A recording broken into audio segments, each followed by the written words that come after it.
On a daily basis, a lot of it is high visibility foot patrol, dealing with antisocial behaviour, passing on intelligence to our partner agencies. Our aim is to make Nottingham City a safe place to work and visit. We have responded to incidents that have been brought to our attention by community protection officers, whereby late at night they can see a problem with overcrowding at licensed premises. My job role is to ensure public safety, and that is by checking vehicles, hackney carriages, private hire vehicles, routinely throughout the patrol. We're also the eyes and the ears for the police, so we work in close partnership with the police. So if any antisocial behaviour breaks out, then we can notify them. We also work with the police, and in terms of graffiti, this has helped tremendously because we, as a council, are really good at cleaning up graffiti. But in terms of actually apprehending offenders, we have a whole range of information and intelligence. And the way it works is that we try to bring together the elements of prevention and deterrence as well as enforcement. So together with the council we can look at things, graffiti is a prime example. What we do is we try and keep this clean as much as we can. Well, we carry out food safety inspections and we look for a wide variety of areas in the food business. So we look at general cleanliness of the business, and we'd also look at food safety management systems and food handling practices. A number of issues have been brought to the attention of the food team by community protection officers.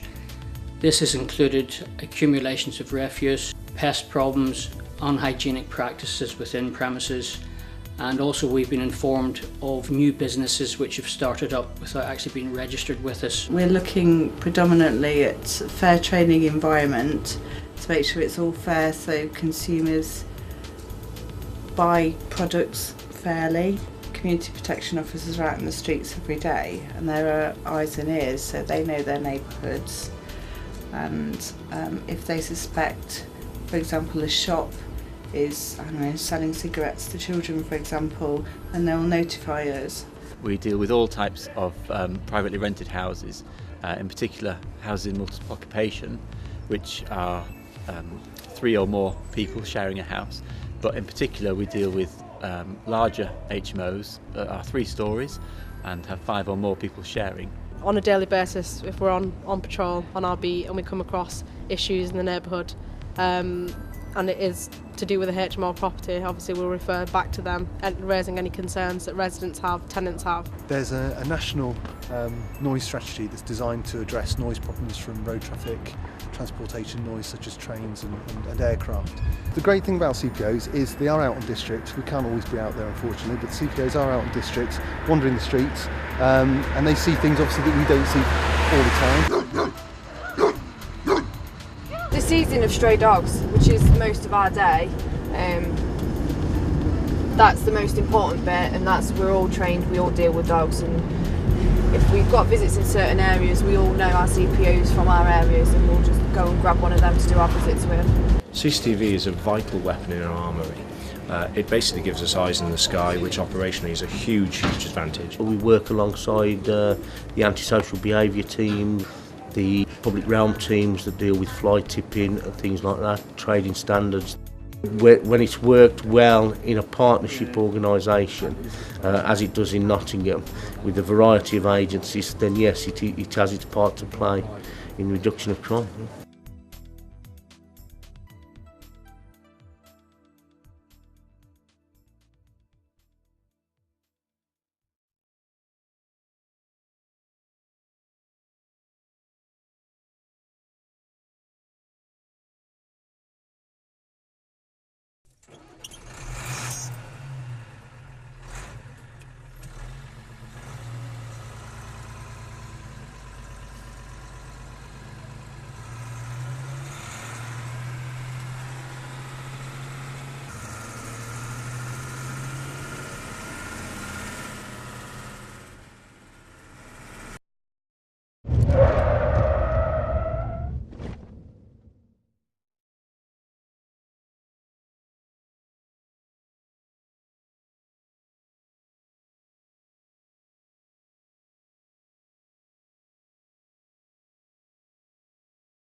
It's like I'm in the middle of a nightmare and I can't wake up. It was never supposed to be like this. How did this happen I to me? had plans.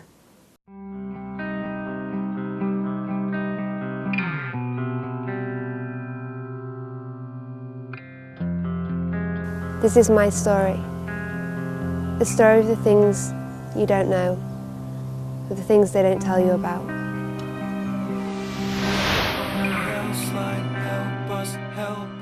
I've changed my mind. I don't know what's happening. You can't do this to me. I thought hospital would make me better, but it didn't. When I wanted to leave, I wasn't allowed to. Going voluntarily doesn't really mean voluntary. Life on the ward's strange. Everything you know, everything you're used to is different. There are rules, routines and restrictions. Privacy and freedom are things you have to earn. Your rights become privileges. To protect you, to keep you safe, they take away everything. They strip you bare and leave you exposed. If you're prescribed medication, take it. It's better than the alternative, which is to be restrained and injected. That experience feels degrading and dehumanizing. In restraint, there is no logic, no thought process, only terror. Take the pills before it gets to that point. People become creative in their methods. You find yourself doing things that are just absurd to get that pain release. Being somewhere safe doesn't make you safe. You have to want that.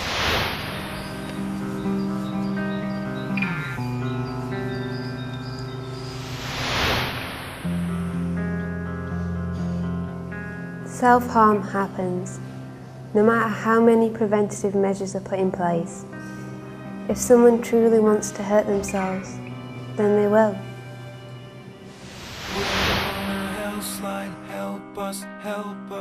Trying to escape was my default setting, even though it never got me anywhere. I'd like to say it was simple, but it wasn't. I just ran without thinking. Are you hurt? Have you hurt anyone else? These are the questions you ask yourself when your mind clears. Don't choose to run. It doesn't help or fix anything. Other patients on the ward are just people like you and me. You make friends because you share a common thread.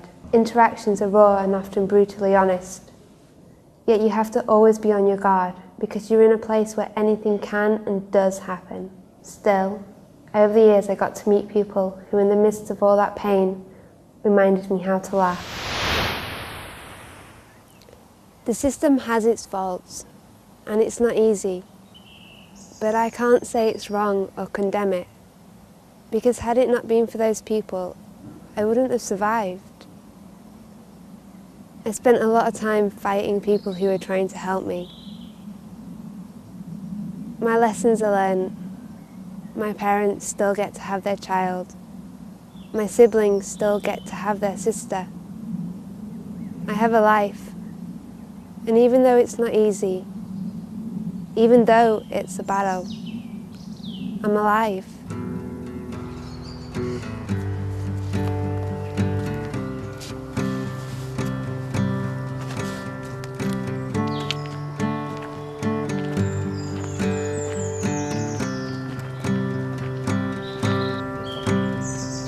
I would dig 1,000 holes to lay next to you. I would dig 1,000 more if I needed to.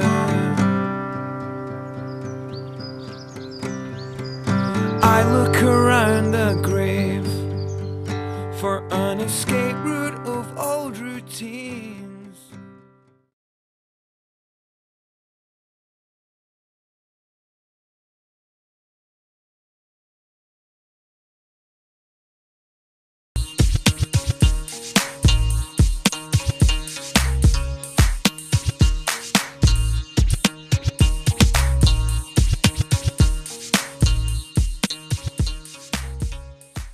Hi, my name's John Riding, the Managing Director of Local PI, the UK's largest private investigator group. Hi, my name's Rocky Singh. I am a corporate consultant for Riding Limited, specialising within sort of the corporate market, contacting businesses and corporates. Good afternoon, local PI. Hello, how can I help? Yes, we do investigations. We operate in 150 cities throughout the UK. All local PI field agents are local to you, ensuring you a first-class service at local rates. Our team comprises of highly trained agents and expert case managers who have vast experience in private and commercial and corporate investigations. My job role is to contact businesses that have issues with employees with regards to false sick leave, in-house theft, fraudulent claims, that sort of nature. Our secure online portal allows us to manage the case efficiently, act immediately upon case updates, and allows you, the client, to access reports and vehicle trackers 24/7. We fit the tracker to the car and we give you a unique login, which means you can view all activity whenever you feel the need. Our personal approach and attention to customer service means that much of our business comes from referrals and satisfied clients. Yes, we're certainly here to help. Okay. Is it with regards to a matrimonial issue or a company issue? A matrimonial. As part of our dedication to service quality, we assign every client a personal case manager who will remain at your side throughout the assignment to offer support, give advice and answer any questions you may have. You can speak to me about it. I'm a senior case manager and I can help you. That's fine. As a dedicated case manager, I will be working on your case for you. And all we would need is a picture of the subject in question, so a picture of your partner. We provide the following services at a commercial level, including corporate investigation, surveillance, vehicle tracking, debt finder, computer forensics, theft and false sick leave, debugging and electronic sweep, lie detector and polygraphic tests. We also provide private investigation services ranging from unfaithful partners, surveillance, vehicle tracking, divorce and separation, people search and missing persons, phone forensics, computer forensics, lie detector tests. We have 150 offices operating nationwide. If you have any general inquiries, please do not hesitate to contact us on 0800 294 8556. Or for more information on our services, please also visit our website at www.localpi.co.uk. If you also wish to visit our head office in Nottingham for one-to-one personal advice, then we are located at 140 Nottingham Road, Stapleford, Nottingham, NG9 8AR. Our head office telephone number is 0115 936 1289.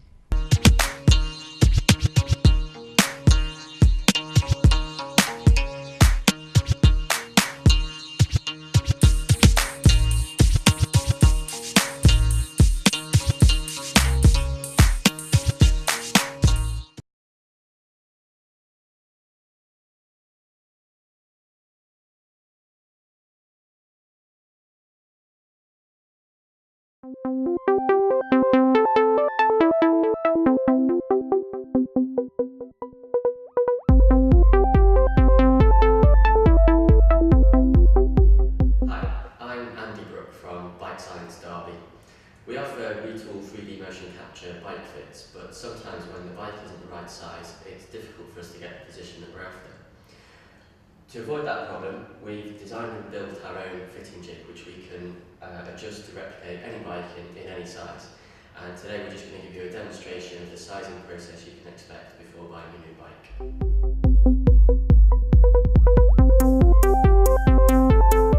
Saddle fore and aft can have a big impact on overall bike length, so it's important to get it set before we start looking at the upper body. What we're looking for is a plumb line drop down from the centre of the joint line of the knee to fall about 10mm behind the 5th met head, which is a little bump on the outside of the foot below your little toe. This is shown to give a good weight distribution front to back and obviously helps the bike handle well.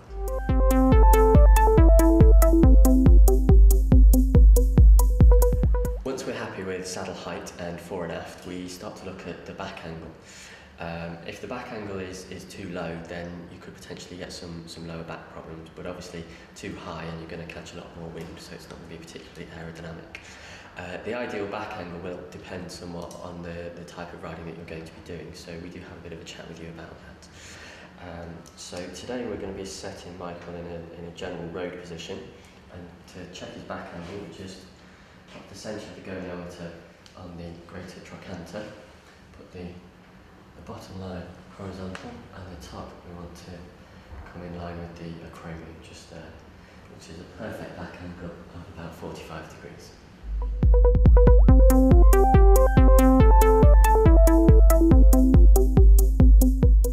The final stage is to check the overall length of the bike, and we do this by checking the shoulder angle, which is between the torso and the arm.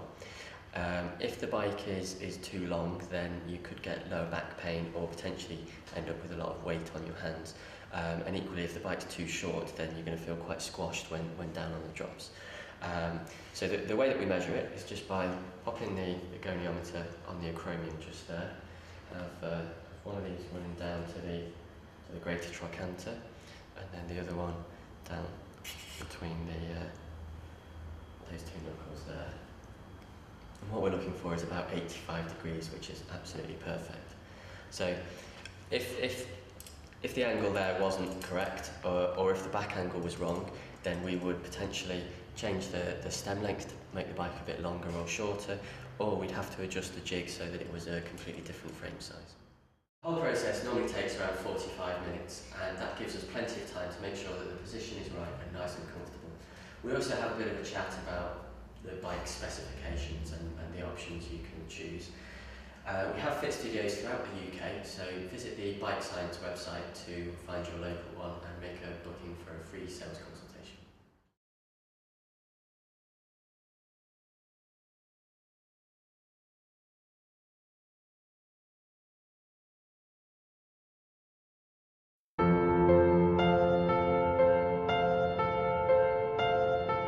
How to park a car. Parallel parking is a type of driving manoeuvre that is very complicated. Fortunately for you, a demonstration will be performed by the instructor which shows you how to park your car. You'll be taught how to park a car without errors through this video.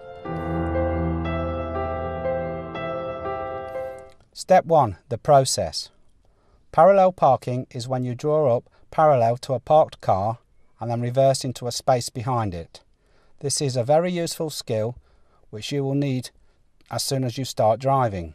Rely on the preparation, observation and manoeuvre routine to complete any parking.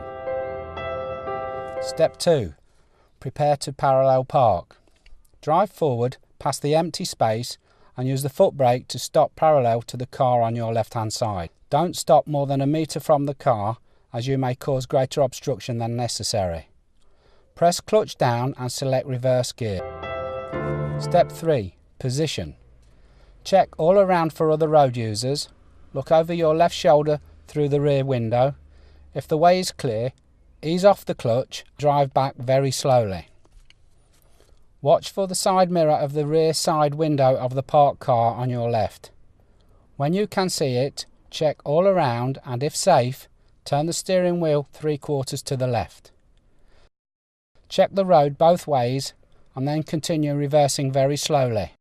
Watch for the rear side light. When you see it, parallel, then straighten the steering wheel 3/4 to the right and then continue reversing very slowly. Watch for the rear side mirror. When it is about to touch the curb, turn the steering wheel to the right full lock. Step 4. Park. Using clutch and brake controls to keep the car slow, this will swing the car parallel with the curb and then look ahead once it is straight. Turn the steering wheel to the left 2 turns and then continue reversing for a reasonable gap. You can move forwards and backwards to get it right. You will get a feel for how close you should be the more you practice.